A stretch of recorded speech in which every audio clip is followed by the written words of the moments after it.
I'm surprised you didn't propose doing an emergency podcast on it, Galen. Well, I was going to wait until everyone was ready, but I wanted to let you guys know that we've actually scrapped the run of our show for today, and we're going to just be talking about the Meghan and Harry interview.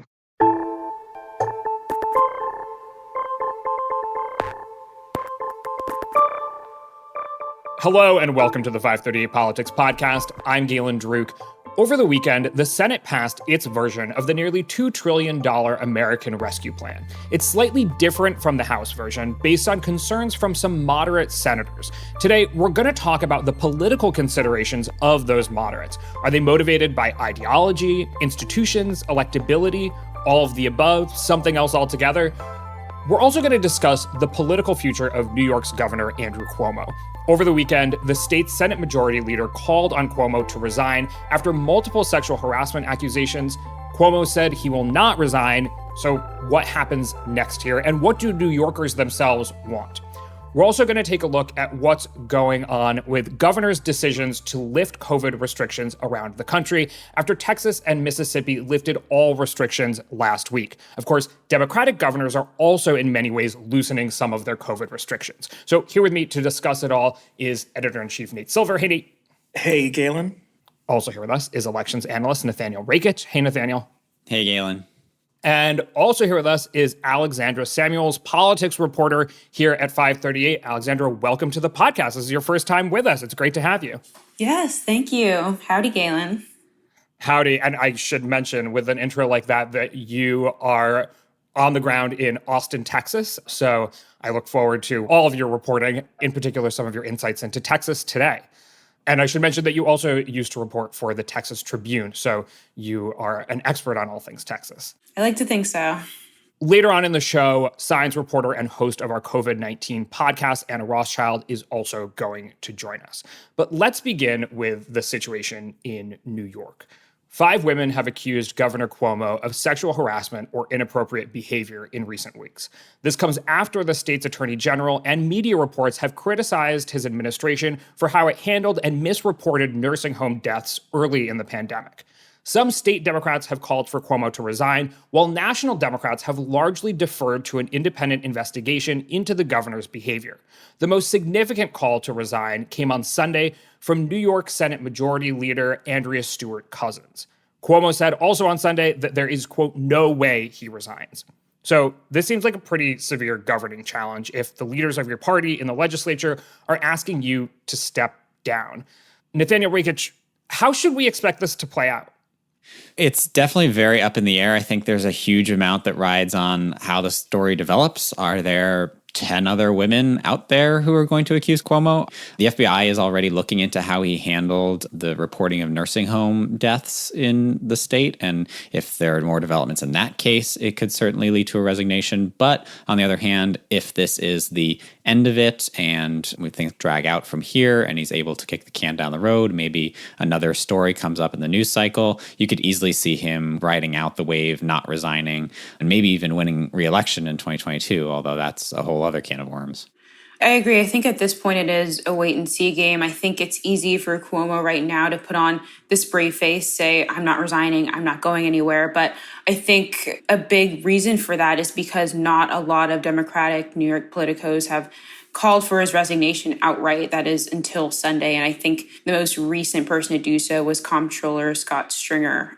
One thing I saw that was interesting was New York reporter Zach Fink tweeted yesterday that Cuomo was making the rounds in a sense of telling other New York politicians to not issue statements about him just yet. And I think that Cuomo knows that if he loses support among New York Democrats and politicians in the state, that could be the final nail in the coffin. I mean, Cuomo's a pretty stubborn guy. He's been stubborn kind of in various ways throughout the COVID response, where someone will critique an aspect of his policy, and then he'll kind of publicly complain about the critique and then actually change things like 2 days later after all. I mean, the problem is if you resign, then you'll forever be remembered for resigning, because it's not like people will be like, oh, well, actually, this was okay, and he did the right thing, and he bowed out. So he'll probably take it as like a challenge to survive and maybe even run for re-election.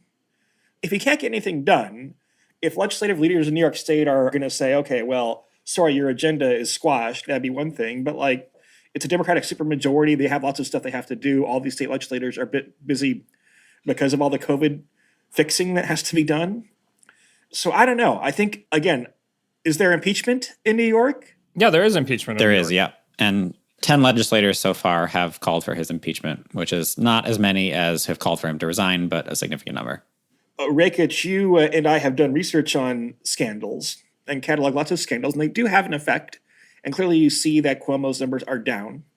But they also tend to have a shelf life where we found that if you win re-election after a scandal, then kind of the media stops talking about it anymore, and it doesn't hurt you very much going forward. So how popular is Cuomo is a good question, but still, like, he's a little bit underwater now in most of these numbers, but that may improve again after the course of however many months when people are kind of thinking about other stuff. Yeah, to Nate's point, the scandals database that we run here has 52 politicians who have faced scandal since the beginning of the Trump era in 2017, and only 12 of them have resigned for reasons that Nate laid out, like the legacy torpedoing that would be a resignation. My personal guess would be that he just declines to run for re-election in 2022. I think that's a way of saving face. You don't go down in history as the governor who resigned because of sexual harassment, but it also avoids the potential embarrassment of losing in 2022, which I think is possible. So let's talk about where the numbers are at this moment, because there's many different things that pollsters have been asking New Yorkers about Cuomo. And while there has been a lot of polling, it's not recent enough to take into account all of the most recent accusations. But the main things being polled are approval overall, whether or not New Yorkers want the governor to resign, and then also whether or not the governor should run for re-election in 2022. And they all get a significantly different result. Alex, what are we seeing in terms of what New Yorkers are telling pollsters they want?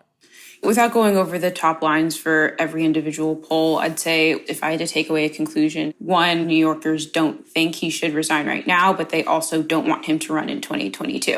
And like you said, Galen, I think a lot of these polls are just coming out, and I'm not sure how these numbers will change in a month or two once the independent investigation or report comes out. But I think it's fair to say that the scandal on top of scandal that he's facing right now, whether it be the sexual harassment allegations or the nursing home cover-up, that is definitely tanking his overall approvals right now. I actually recently wrote an article that recapped governor's approval ratings in general, and Cuomo had among the lowest of the approval ratings that we've seen. It was about 50-50, which of course in a state as blue as New York is not a very good performance for a Democrat. But the trend line is also important. As recently as a few months ago, he was very popular. He was riding this wave of goodwill over his handling of the coronavirus pandemic, which has generally up to this point been seen to be good. But actually the nursing home scandal, I think, really did start to hurt him, arguably more than the sexual harassment scandal, because it really tarnished that image of him as a COVID-19 savior. And you started to see his approval rating come down from being very good to being mediocre. And then since the sexual harassment scandal, we only have, I think, two good polls, Quinnipiac and Emerson. Although, as you mentioned, Galen, they don't even take into account the most recent allegations and calls for him to resign. And those have had some of his worst numbers yet. Quinnipiac had him at a 45% approval rating and a 46% disapproval rating. And Emerson was even worse, 38% approval, 49% disapproval. Oh, his numbers on COVID are better than his numbers overall. They are, yes. And on qualities like being a strong leader, still something like 61% of people still think he's a strong leader. So I do think that's a point in favor of maybe he can ride this out. Yeah, I mean, as someone who lives in New York, I feel like there are national media types and also some like New York media types who are like, oh, Cuomo was just like a media darling and that's why he was so popular. I think that's kind of half true, but half false. There are things about living in New York. So, for example, New York is one of the top states in the country for COVID testing. It's pretty easy to get a COVID test here. Our vaccine rollout started out slow. It's been reasonably smooth since we have regulations that are generally fairly sensible, where it's not opening everything up, it's not keeping everything closed. And like at a time when like New York was really suffering, he gave those press conferences that were data-driven-ish and reassuring-ish to people. So like I would have thought he would have a better chance of surviving this nursing home scandal than when you add the sexual harassment to it. Alex, you mentioned that polls show that New Yorkers don't want Cuomo to resign at this point in time, but also don't want him to run for re-election. And looking at the Quinnipiac poll that you mentioned, Nathaniel, it looks like it's a 15-point gap in terms of how many people say he shouldn't resign. 40% of New Yorkers say he should resign, 55% say he shouldn't. We are now increasingly seeing that Democratic lawmakers in the state are calling for the governor to resign. Is it fair to say that lawmakers and voters see these kinds of things differently? Are voters just kind of waiting and taking cues from lawmakers? Why are lawmakers calling for Cuomo to resign when the majority of New Yorkers don't want him to resign?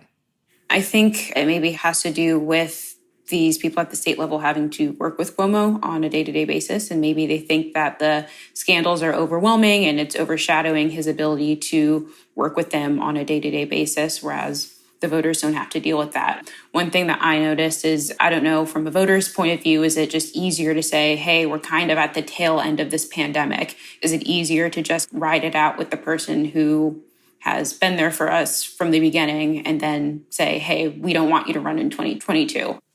One way or another, you're also going to have a competitive Democratic primary in 2022 with Cuomo or without, because he's been in office for 3 terms, because New York's always been a funny state for local politics because of the kind of imbalance between downstate and upstate, and like people are kind of not as attentive to local politics they might be, given that New York pays a lot of attention to politics overall. There is room here for people to kind of get ahead of the story and be on what they think is the right side of the issue. You also have a mayoral primary in New York that's very competitive coming up soon. So people like Scott Stringer is probably trying to position himself relative to that mayoral race. But what you don't see, actually, is national Democrats weighing in and calling for Cuomo to resign. You've seen the White House and even New York state senators defer to this independent investigation. We didn't see that kind of wait-and-see attitude with Senator Al Franken when he resigned early on in the Me Too movement. I'm curious, is this just a different situation and we should look at it differently, or have Democrats changed how they react to sexual harassment scandals since the beginning of Me Too? Well, I think people forget the context on Franken, which is that this was happening right when you had this Alabama special Senate election where Roy Moore, who of course was doing things that are way worse than Franken or Cuomo or almost anybody to run for public office. But you had a time when Democrats were trying to stay on the right side of the moral high ground. I think that might have affected things. Also, Franken was due to come up for re-election. I think it was 4 years from then, so he might have been more vulnerable. But like fundamentally, a governor has jurisdiction over his state or her state. A senator makes policy for all states, so it's more appropriate in some sense for other national Democrats to weigh in if it affects a member of the United States Congress. So do you actually think that that calculation of like, oh, well, I'm a national politician and this is a state level issue is more the consideration? So, for example, we look at Gillibrand, who was one of the first senators to call on Franken to resign. In this situation, even though she is a New York State senator, she's deferring to the independent investigation. And you even see reporting after the fact that some senators said they felt that they came out too aggressively against Franken and regretted encouraging him to resign. So is the Democratic Party recalibrating here? I'm curious, Alexandra and Nathaniel, what you guys think.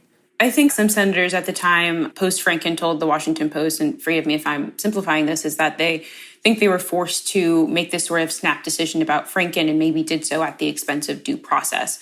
And I think the idea was that Franken should have received his day in court, which maybe would have led to a more thoughtful outcome and maybe less people calling for his resignation just immediately after the scandal broke. So I think that's maybe one of the reasons why we're seeing some pause with Cuomo now, with Gillibrand and Schumer, who so far have called for this independent investigation to work its way out before they actually make a decision on whether he should resign or not.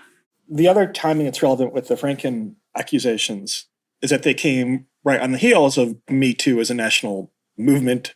And there were a lot of very strange arguments to my ear being advanced around Al Franken, right? It was like people who were liberal Democrats who were saying, of course we should have zero tolerance, but maybe we should have a little bit of tolerance for Franken. And they kind of couch it in these, I think, sometimes disingenuous arguments like, oh, we need like an investigation into the facts. Well, if there are facts that dispute, then okay, maybe we need to investigate that. But I don't think there was that much that was actually in dispute in that case. So I think Democrats came out of that thinking that whether they want to admit it or not, there is kind of a sliding scale. And it's not zero tolerance, and what the standards are is not clear, but like Gillibrand took a lot of crap for her stance. It was ironic that like a woman winds up getting blamed basically for a man's misdeeds, whatever you think Franken should have resigned or not. But like, I think there were lessons learned. So I do think it's different timing, but also I think Democrats did take away some lessons from that are awkward and maybe not spelled out, but might affect things. I mean, Cuomo is also like, he is not seen as an ally of progressives either. And he is seen as an ally of moderates. So it's not totally shocking who's coming out in support and who isn't. A piece here that we mentioned early on, but I think plays into how Democrats have potentially evolved on this, and maybe some of you disagree, Democrats haven't evolved, and you can make the argument against that. But so in 2019, and we talked about this on the podcast at the time, the three top Democratic officials in Virginia all faced scandals. So the governor, Ralph Northam, was in a photograph where it was clear that he was either wearing blackface or dressed as a KKK member. Then the lieutenant governor was accused of sexual assault by two women. And then the attorney general also came forward and said that he had worn blackface himself. And so, you know, it went from people calling on the governor and then also the lieutenant governor to resign to all of a sudden the situation where all three top Democrats in the state have been accused of wrongdoing, and they all agree not to resign and they stay in place. 9 months after all of this news broke, in many ways, their approval ratings had rebounded. They were above water, and no one was talking about it anymore. So I'm also curious if Democrats have looked at that lesson, especially the people in power like Cuomo, and said, oh, you know what? Like, the way to resolve this is to just let time pass and refuse to resign. Yeah, I think the passage of time and also how many people you have on your side is going to be pretty indicative on whether you decide to run again for re-election. In the cases that you mentioned in Virginia, their approval ratings did rebound, but none of them at the time mustered enough majority of support from voters who were asked whether or not they should seek office again. So I think it might be likely that we see a similar situation with Cuomo, where it's possible that his approval ratings rebound from what we're seeing now. But I think it will be a harder uphill battle for him to get to the point with voters where they say, yes, we want him to run again in 2022. Right. I think the missing context there, Galen, is that the lieutenant governor is running for governor and he's probably going to get squashed. The attorney general is facing a competitive primary to hold on to his seat, and the governor can't run again because of term limits. So I think you might have had a different scenario. You know, as my database and research into scandals shows, there are ways for politicians to face consequences other than resigning. Many of them retire in order to not lose re-election. Many of them do go on to lose re-election. And the number who actually do successfully continue their political career is actually a minority. So these things, despite like people looking at Trump's experience or looking at what happened in Virginia, these things do matter. Yes. How should we think of that in the terms of democracy and politics? Like, is it a depressing thought to think like voters care for a time, but then they lose interest? I mean, I tend not to want to judge voters too much either way. If you think, well, this guy is a creep, but he's a good legislator or a good governor, or sure, this woman's corrupt, but she does a lot of good things for our state. You know, are voters being irrational for not waiting scandals enough? I mean, it seems like it depends a lot on what the nature of the scandal would be. When you have someone that like Roy Moore, right? I mean, that was probably like how much did he run below the baseline in Alabama? Probably 20 or 30 points or something like that. So in really extreme cases, voters can extract a lot of punishment, enough to elect a Democrat in Alabama. In squishier cases, then they might not. And I don't know if that's rational or not. All right. Well, of course, this is an evolving story, and we will continue to check in on what's happening here in New York and how things progress. But I do want to talk about the passage of the American Rescue Plan. But first, the nearly $2 trillion American Rescue Plan passed the Senate on Saturday, but there were some final sticking points that were largely hashed out by moderate Democrats and Joe Manchin in particular. In the end, the increase in unemployment benefits will remain at $300 instead of going up to $400 and will extend through Labor Day, but not through the end of September. Also, the $1,400 stimulus checks will be phased out for individuals making over $80,000 as opposed to $100,000. And a proposal to include a minimum wage hike in the bill also failed, with 7 Democrats and 1 independent who caucuses with the Democrats opposing it. The bill was still passed along strict party lines. It's now headed back to the House for approval of the new provisions, and then it will go to President Biden's desk. You know, I want to key in on how the moderate Democrats in the Senate are thinking about these negotiation processes. And in particular, let's start off with why was Manchin, it was really him down at the end, extracting these concessions for a bill that wasn't going to get any Republican support anyway. I mean, this may be too cynical, but I think a lot of it was a power play. He essentially demonstrated the leverage that individual Democrats can wield by threatening to break from party leaders in a 50-50 chamber. With the current makeup of the Senate, Democrats need his votes. And so that leaves Democrats left playing this complicated game. They can't tilt too far center without losing progressive support, but then they can't go too far left in fear of losing members like Manchin or Sinema. First of all, in the end, Joe Manchin did vote for a $1.9 trillion stimulus package. I mean, that's a lot of money, only some of which is actually directly tied to COVID relief. It includes a lot of money for like states and localities and so forth. And like, it's a very progressive bill. I mean, on the minimum wage stuff, minimum wage polls quite well. I think it's certainly possible that Joe Manchin genuinely thought that like $15 minimum wage is too high for West Virginia. And there were a lot of other Democrats like Sinema who also were not willing to increase the minimum wage. It would probably not have survived scrutiny for the parliamentarian anyway necessarily. One thing I don't totally understand is like, why didn't Democrats try to compromise at like a $11.50 or $12.50 or something minimum wage? It seems like if you're Elizabeth Warren as someone who wants a higher minimum wage, it is fairly linear. Getting halfway there is a lot better, you would think, for progressive priorities than getting none of the way there. Well, I think that is going to happen. It's just going to be what happens next. The parliamentarian in the Senate ruled that the minimum wage can't be raised through reconciliation anyway. So it kind of had to be excluded from this. I am sure that, like you mentioned, they will come back and try to negotiate on this and maybe include Republicans, but obviously at least include moderate Democrats. I think Alex makes a great point that it is just to kind of show what he can do. I also think, it comes down to ideology. I think Joe Manchin truly thinks of himself as kind of this old-fashioned, down-the-middle, bipartisan deal-making senator. And this was consistent with his vision of himself and certainly his personal ideologies. I think he probably also has misgivings about what he might see as, quote, reckless spending and wanted to do his part to reel that in. Obviously, there are also the electoral considerations. He comes from an extremely red state, and that is interesting. You maybe need something to bring back to West Virginia and say, look, I stood up to those evil national Democrats.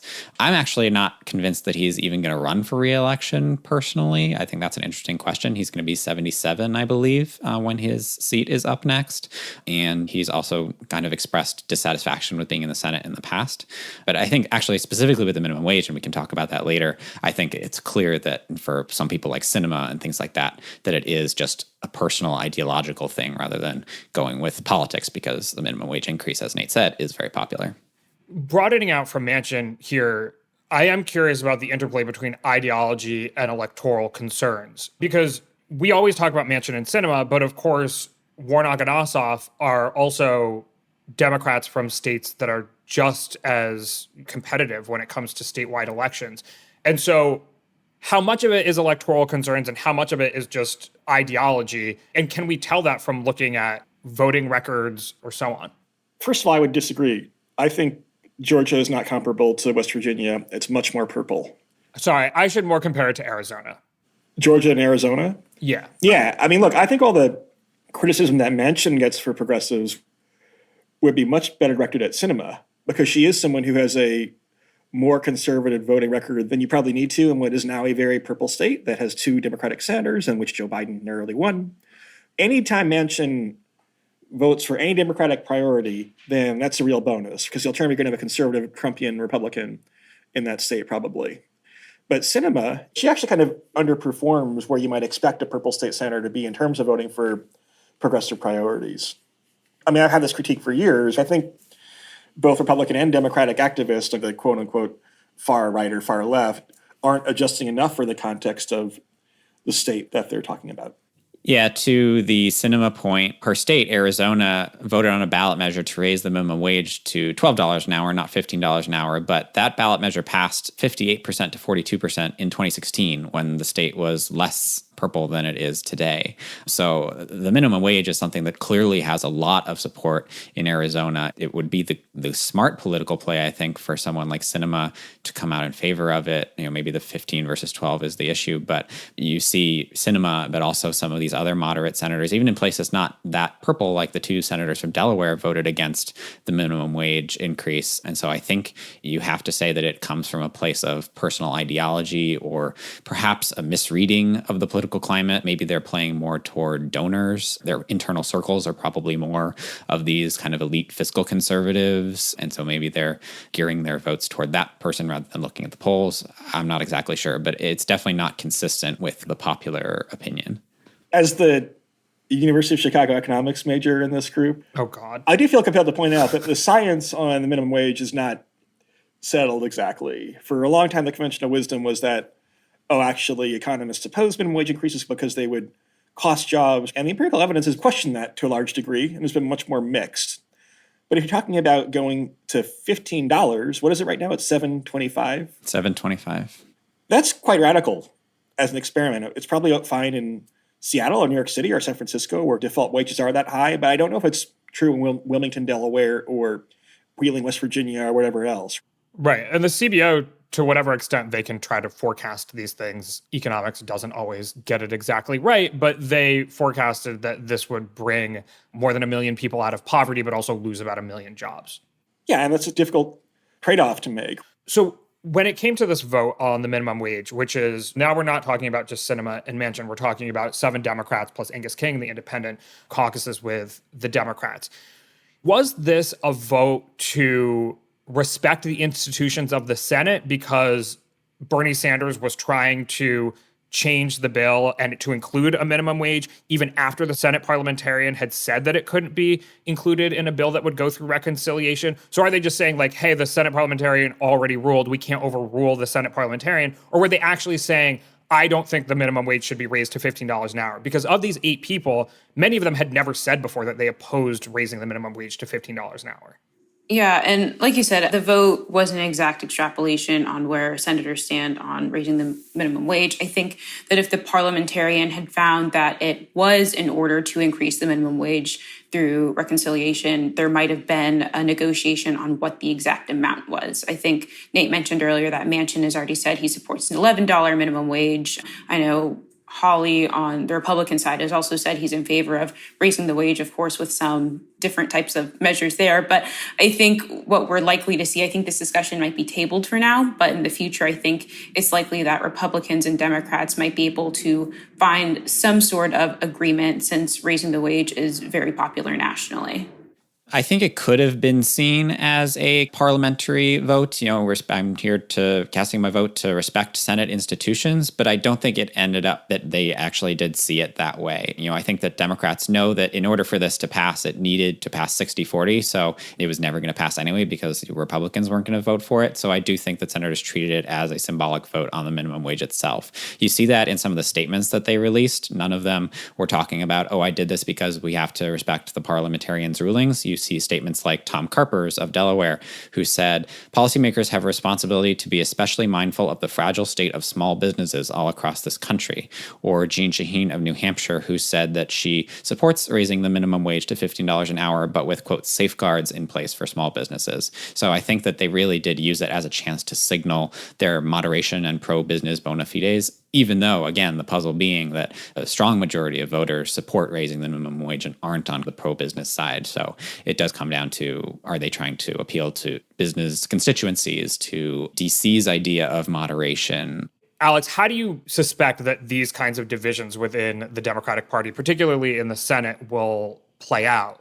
Is it like the 42 Democrats who are voting to raise the minimum wage to $15 or the 8? Like, who has more power here, and how does that divide get reconciled?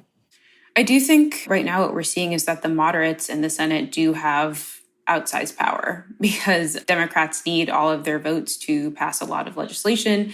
And so they know that they need to tailor whatever bills that they're moving forward so that it will have the support of the entire Democratic caucus. As far as what we're looking at what defines a moderate senator. I think that varies based on who you ask. Some will say these 8 who voted against raising the minimum wage, oh, yes, they're moderate. Some will say, no, keep an eye more on like the Manchin cinema types who are way more likely, I think, to buck their party than others in that group. So I think one big thing that I'm looking at now is, what's going to happen with the filibuster and what senators are going to be in favor of just completely getting rid of the filibuster or changing it a little bit, like Manchin signaled some openness to doing so this past weekend. So again, I do think the moderates have a lot of outsized control in the chamber. So Manchin said he is open to making the filibuster more painful, as in order to use the filibuster, you actually have to speak the entire time that you are filibustering something.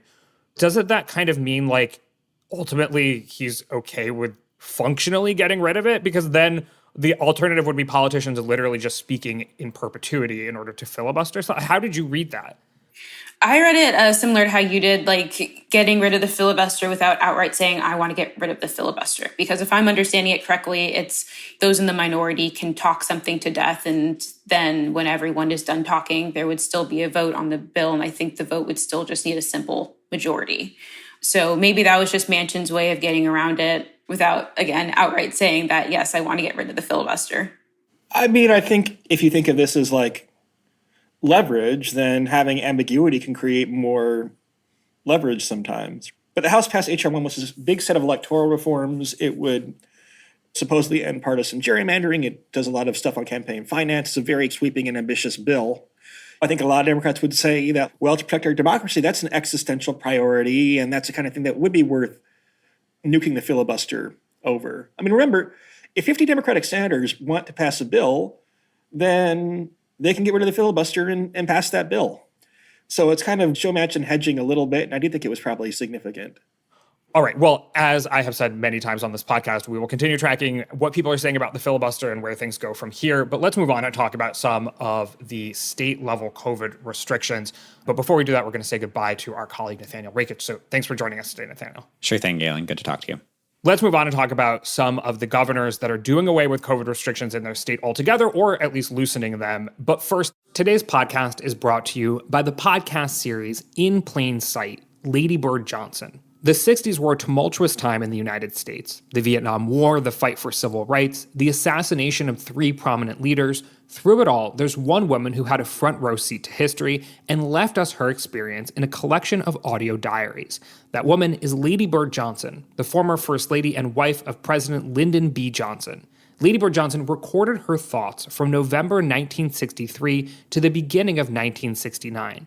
It started with JFK's assassination, spanned the Vietnam War and the fight for civil rights, and ended with the assassination of Martin Luther King Jr. and Robert Kennedy. Find out her side of the story on In Plain Sight, Lady Bird Johnson, available now on Apple Podcasts, Spotify, and your favorite podcast app. Last week, Governor Greg Abbott of Texas and Tate Reeves of Mississippi announced that they were lifting all COVID restrictions in their states. Democrats criticized that decision, and Biden called it, quote, Neanderthal thinking. Democratic governors, however, have also been lifting many restrictions. And so we're going to talk about the politics and the science that go into these moves. And joining us to discuss it is Anna Rothschild, science reporter and host of our COVID-19 podcast, which is called Podcast 19. Anna, thank you for joining us. Thanks so much for having me, Galen. And I should also mention that to any folks who are listening to this podcast who have not yet listened to Podcast 19, first of all, what are you thinking? Second of all, you should go listen to it. Anyway, Alex, I'm going to have you kick us off here because you're based in Austin, as I mentioned, and you're very familiar with Texas politics. So what is going into this decision by Governor Abbott to lift all COVID restrictions, including mask mandates, and saying Texas is 100% COVID restriction free? So I think there definitely was some politics that went into it, particularly because Abbott was getting flack from those on his right flank and then also Democrats. So he was in kind of a lose-lose situation.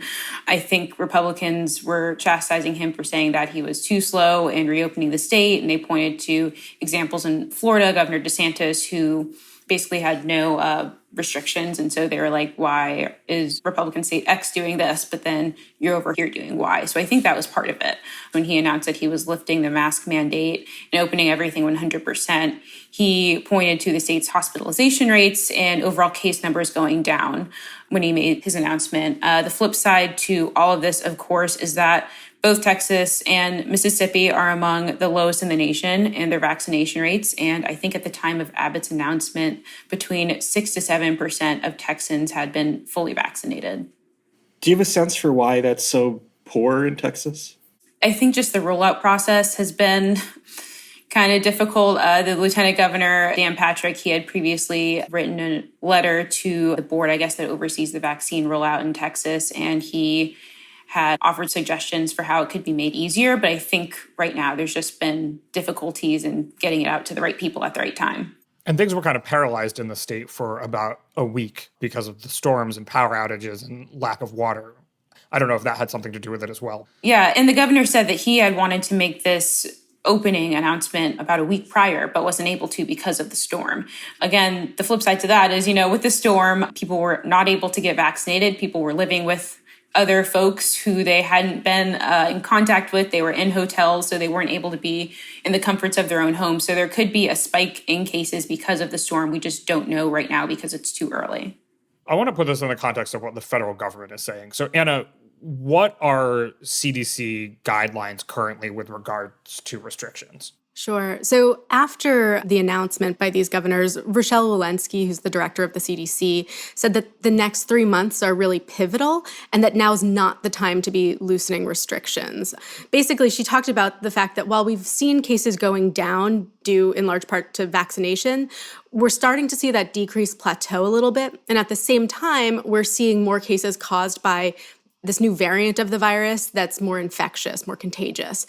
So despite what these governors are saying, she's urging people to still take precautions, still socially distance, wear masks, wash your hands.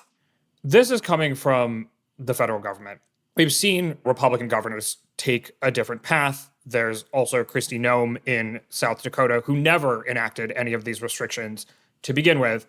But also, we're seeing that blue state governors, maybe most notably Cuomo in New York and Gavin Newsom in California, loosening restrictions significantly as well. And so not necessarily following the CDC guidelines or the urging of the director of the CDC that now is not the time to, as you said, be loosening restrictions. Here in New York, I can say, for example, that live events are going to start again in April. Nate, what are you thinking in terms of, I know that Biden criticized these red state governors, but it's not really just a red state thing. What are you thinking about the politics that's going into this? And Connecticut, by the way, may be the most dramatic one, where they're basically lifting all limits on indoor and outdoor gatherings, I think like March 19th or something. So look, I think the CDC has slightly lost the plot in its communication strategy, because I think they're seen as shifting the goalposts. And I think they're seen as like advocating for a position, in this case, toward more caution, as opposed to like necessarily making the policy recommendation that you would end up with. And so I think these governors see themselves as having to balance competing interests, the interests of what people in their state want to do, of business interests, against the health guidelines, as opposed to just kind of taking what they say at face value. I think it's partly because the CDC isn't giving people very many specifics. They'll say, well, we have to wait for cases to come down further. But if you don't kind of give people a date or a target, then you kind of have to improvise. And when Fauci, I think at one point mentioned we have to have cases come down to 10,000 cases, I mean, that's pretty low, depending on various questions about exactly how much protection from mild infection vaccines provide. We might not get there anytime soon. And so if you're not presenting a target, then governors have to adjust and adapt on their own. There's some polling questions that's very sensitive to the question wording, but there is some tolerance for increasing activity when it used to be people were actually pretty cautious, at least in polls. And fundamentally, when cases are going down, then it's hard for the CDC, I think, to win the argument. They can make good arguments. They can make a good argument that, number one, these variants are increasing. Number two, boy, just a matter of 4 to 6 weeks, you'll probably have vaccines on demand for almost anyone who wants one. I think they'd be better off just kind of saying, hey, look, just give us 4 weeks. Give us 4 weeks. That will help a lot. Make April 1st or April 15th opening day or something, right? But instead, there's a lot of ambiguity, and I think it's tricky. I think the CDC has been extremely conservative across the board with its guidance, not just for businesses, but also even until today for what people can do in their private lives, even after they've been vaccinated. So today they've finally said that vaccinated people can hang out together.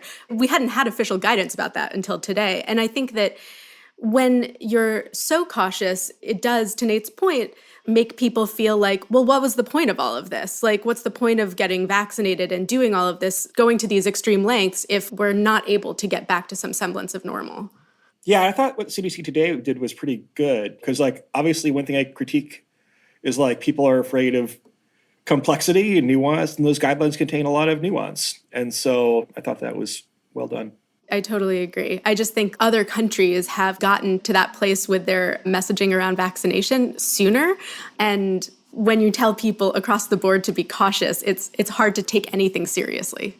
Alex, what have the politics been like on the ground in Texas? Was Abbott facing voters and a general public that was rebelling against the restrictions? Or is this more of a signal towards, there's lots of thinking that he could run for president in 2024. Is this more broader political signaling, or was he really facing pressure from people on the ground? I think it's both, particularly on his right side. There was a pretty notorious case in Texas with Shelley Luther. She was a Dallas hair salon owner who refused to shut down her salon, even though Abbott had ruled earlier in the pandemic that hair salons had to be shut down, and she received a lot of national attention, actually unsuccessfully ran for a state Senate seat, basically being this anti-Abbott, no mask type of Republican. And she got a decent amount of support. Again, she ended up losing. But when you look at someone like her, and then you look at someone like Texas GOP chair Allen West hosting a Open Texas rally right in front of the governor's mansion, he was facing a lot of pressure from those in his parties to open up a lot sooner. And I think that's probably part of why we saw his announcement when we did. Again, like you said, underlying this all is the 2024 intention. Abbott hasn't ruled out a White House bid for himself. And when you look at someone like DeSantis or Noem, who are pretty well liked in Republican circles for essentially not having any restrictions or little to no restrictions, that's probably something that Abbott was taking into account when he made this announcement as well. I do think it's worth making a distinction between mask mandates and opening businesses, because wearing masks is not very costly. It's mildly annoying, and you have to go and buy a new batch of masks at Walgreens every now and then, right? But it's a very small step that I think people have more symbolic problems with. Whereas, like, closing down whole sectors of society, that's kind of a bigger deal. It's more costly for quality of life, more costly for the economy as well. If you were really rational about it, then you'd say, okay, well, we need to open up. It's been a year now. But to do it safely, we actually have to keep this mask mandate in place. And by the way, like, one thing in Texas is they are not prioritizing customer service workers or frontline workers for vaccines. To me, that seems like a no-brainer, right? You want people to come to restaurants? Okay, then allow people on staff at the restaurant to be vaccinated. It's like a moral issue as well as a practical issue, just quite strange. And so you can imagine some governor executing some kind of coherent set of plans where it's time to reopen, so here's how we do it safely, but instead it is ideologically positioned with the mask stuff. So setting that distinction, I have a question, Anna, for you, if you have the answer, or anybody else who may have thought about this, is I constantly check how different parts of the country are doing online in terms of their COVID levels, right? And I've seen the numbers go up and down over the past year in regions of the country facing outbreaks when other parts of the country are doing well. The COVID numbers started going down before significant parts of the population were even vaccinated. And you saw it across the board in states that had really strict restrictions and states that had no restrictions at all. Like, you see now there's a more severe outbreak in New York City where we've had lots of restrictions than there is in lots of parts of Florida or South Dakota where they've had no restrictions for so long. And I'm sitting here wondering, like, what is going on? What is determining where there are outbreaks? And so a piece of me wonders, like, does this have to do in part with why people are just red state, blue state, whatever, giving up on restrictions because they don't really understand what is the main factor in where there are bad outbreaks or where there aren't? Because as a layperson, and of course, governors and CDC people shouldn't be lay people, but like, I can't figure it out. So what is going on? What determines how bad an outbreak is? Are these restrictions really making a difference? This is a really tough question to really piece apart. To your point, there is no real way to say that if a governor institutes really strong restrictions, there will definitely be a reduction in cases. As you said, California had really strict restrictions and then saw this big surge in the winter. But also, South Dakota saw a giant surge in the fall, and they've had no restrictions, basically. It's hard to make these sweeping generalizations. We know the behaviors that lead to spread, right? We know that being indoors, maskless, congregating in close contact with people, that leads to spread. But whether or not these restrictions from above make much of a difference is, I think, really hard to piece apart right now, and has a lot to do with the demographics of a state. How many people are having to leave their house to go to work versus working at home? Frankly, what season it is. Are people able to be outside, or are they going to be inside more? And then also just sort of an element of luck. Like, an indoor wedding may not become a super spreader event, even if we know that an event like that has the potential to be a super spreader event. So I think it's worth remembering that we've only been studying this virus for a little over a year as a society. So there's some stuff that scientists just don't know about how well these restrictions really work. But there's also an element to this that I think gets a little overlooked, which is that, like, a state like Florida, people have said that even though they haven't had restrictions since September, they've been doing pretty well. I mean, when DeSantis lifted those restrictions in September, I think that the Miami Herald reported that there'd been 14,000 deaths in the state, and now there are 31,000 deaths in the state. And we have no idea how many of those could have been prevented if there had been restrictions. So just something to keep in mind. I found a cool site this morning called covid19.gleamproject.org, where they actually trace people's movement and their contacts, how many other people they're around. And if you compare, okay, how many contacts do people in California have as compared to the US as a whole, the California baseline tracks the US baseline almost perfectly based on the amount of time you spend around other people. Now, if you look at them more carefully, it turns out that they have fewer contacts, but they spend more time with those contacts. I don't know if it's in people's bubbles or in their households, or if, frankly, if you're like going over to someone's house to hang out, you actually probably spend more time with them, I think. Obviously, if people have fewer contacts, they will spread less COVID. But how much do government policies really influence that is kind of hard to say. Now, if you look at South Dakota on that chart, you do see more contacts. There might be a thing where, like, if you send a message that, hey, it's a free-for-all, this COVID thing, it's a borderline hoax, you don't need to wear masks, that might change behavior. Whether a restaurant is open, especially outdoors or not, I mean, if people want to hang out, they're going to hang out in one of their homes, I think, and that might not make as much difference as much as the major stuff. In practice, if you pick off the low-hanging fruit, so work from home, avoid large gatherings, and act prudently, then the smaller stuff probably makes some difference, but maybe not as much as you would think, especially if you kind of substitute in-person interaction in homes for out in public. I think it also depends just how much virus is actually in the population at the time, which is not something that I think we've mentioned yet. And that is probably a factor in how much the virus spreads after restrictions are lifted. You mentioned it a little bit at the top, Nate, but do we know what Americans want in terms of the level of restrictions? I think Pew did a poll asking people, do you want fewer restrictions or more restrictions? And it came out that the plurality is with the status quo is good, that people are happy with the status quo, but there are about equal numbers on the side of wanting more and fewer. And that poll actually a few more people wanting fewer, which was different than previous polls. Not every poll agrees with that, but it's actually a tough issue to poll for a couple of reasons. Number one, there was likely some bias in the 2020 election polls because people who stay at home are more likely to answer a pollster's phone call. So you might have like a bias toward people who are more likely to be in lockdowns or voluntarily staying at home. So that might affect things a little bit. You know, it could also be a case where you have some degree of social desirability bias. I mean, I think I've said this on this podcast before, but like there is a gap between what sort of behaviors people are trying to emulate on social media, or if you read any type of media, and what I would say that my friends do in private. And people are being pretty cautious, or most people in my peer group are not pretending that it's 2019.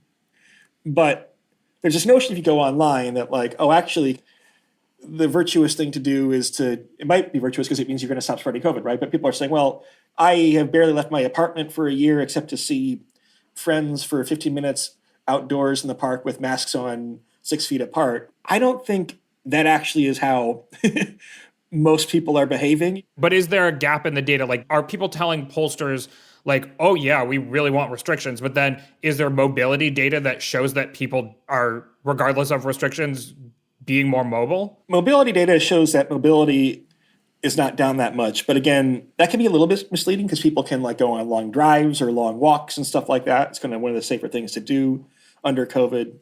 This contact data I described earlier shows that people nationwide are at about 2/3 of their usual contacts. So you cut out 1/3 of social interaction, roughly speaking. It's actually up a little bit. It was down at more around 50% in December and January, and now it's crept up to 65%. So that would suggest that people are coming out of their winter hibernation period a little bit, and that might portend some increase in cases. All I'm saying is like, it's a case where you have to look at revealed preference too. You can survey people and they may say one thing, but people's behavior is a different thing. And I think kind of as it warms up, this week in New York, it's supposed to get up to the 60s. I mean, I think it's going to be probably a little raucous in some parts of New York. Alex, what's your experience on the ground in Texas in terms of what preferences people are saying they have and how people are behaving? Yeah, so we actually had a University of Texas Tribune poll that came out March 1st, and this was on masks specifically. But the poll found that 88% of the state's voters wear masks when they're in close contacts with others outside their household. And this was regardless of party. That group included 98% of Democrats and 81% of Republicans. So when you look at Texas, where Abbott has completely lifted the mask mandate, I think it's likely that you're going to see people still going out in public and wearing masks. As far as opening up the state 100%, you have some businesses who can still decide whether they want to enforce social distancing and whether they want to enforce mask orders. So I think even though Abbott made this announcement, it is going to be left on the individual decisions and the decisions of the businesses as far as how serious these things are put in place. Has Abbott suffered at all? You look at the average approval ratings for DeSantis and Nome, and you see that they're quite high, actually. It seems like people in the state have liked their attitudes on COVID. Abbott taking that middle path, but now reconsidering. How has he fared? So one thing about Abbott is, for as much complaining as there has been from Democrats and people to his right about his COVID response, Republican voters have overwhelmingly stuck by him. We looked at this a couple weeks ago, and his approval rating among Republicans has really been the 70s and 80%. And he's already said that he's running for another term in 2022. So I think he does still have the support of a decent amount of his base still. I think that's a good point about the overall approval ratings. And like, my prior is to think that these governors are reading the political incentives of their own states reasonably well. I think on the mask mandates, that might ask people who want to have like a national stage, or that might be a little bit of signaling. But the degree of like openness and closedness, Ron DeSantis probably understands what would be optimal for him politically in Florida, and Cuomo understands that in New York. And we also should point out that like a lot more people are getting vaccinated. When you have a bunch of people who are vaccinated, and that will become at some point hopefully a majority of the population, then it becomes harder to argue for preventing vaccinated people from hanging out with one another. I mean, there haven't been very many states doing like the vaccine passport route, like in Israel, where, hey, if you're vaccinated, you can go to this event. Maybe that'll happen in some states, we'll see. But I think it's in most cases a matter of weeks, that the slowest states we reopen will be 4 to 6 weeks behind the fastest ones. And so maybe kind of all comes out in the wash in the end, unless there's another surge. I do want to urge that, like, with people now able to get vaccinated, I do think there is a big difference between what public health officials and scientists think is safe to do in your personal life versus, like, publicly. I was talking to Julia Marcus, who's an epidemiologist and who's been a bit critical, actually, of the CDC's guidance up until now, because she said that it was too conservative about what they were saying people should do, how cautious they were saying people should be. And basically, we do have these really, really effective vaccines, right? If what a vaccine is supposed to do is stop deaths and hospitalizations, our vaccines, all three of them, do that really well. In trials, they were 100% effective at stopping deaths and hospitalizations. That's different than that efficacy number you've seen. And so I think that we're at this moment where we're about to all get back, at least in private, to having normal lives again. You can go see your parents once they get vaccinated. There's precautions we still need to take, but we're sort of approaching at least normality in private.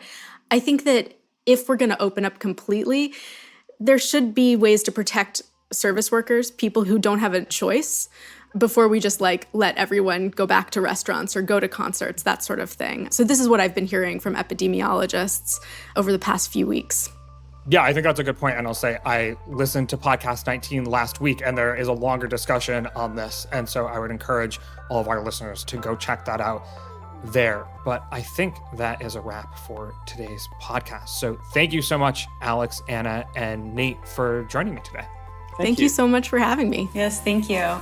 My name is Galen Druk. Tony Chow is in the virtual control room. Claire Bittigary-Curtis is on audio editing. You can get in touch by emailing us at podcasts@fivethirt8.com. You can also, of course, tweet at us with any questions or comments. If you're a fan of the show, leave us a rating or a review in the Apple Podcast Store or tell someone about us. Thanks for listening, and we will see you soon.